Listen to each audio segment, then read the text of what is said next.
am Uriah Duffy. I've played with a lot of different artists over the years, from Whitesnake to Christina Aguilera to Sly and the Family Stone and Too Short, Starship.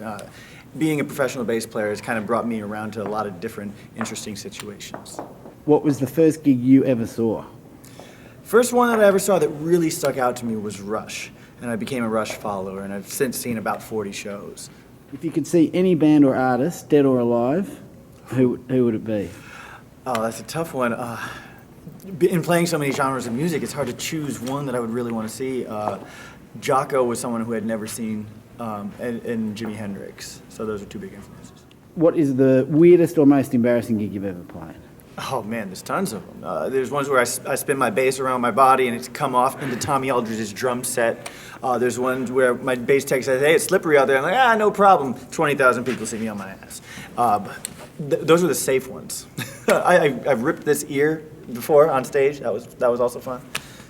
One of the best gigs I've ever played was probably playing in Donington. It used to be called Monsters of Rock. It's now called, what's it called? Download Festival.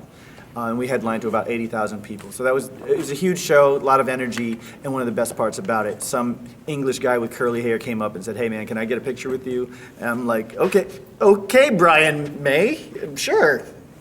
And who was that with? That was with Whitesnake.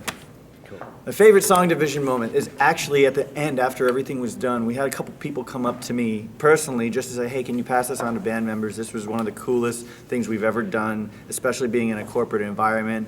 We got to learn what you guys do in rehearsal. We got to learn a lot about, what we take for granted and what we hear on the radio. We got to learn how it was made." So they thanked us for that.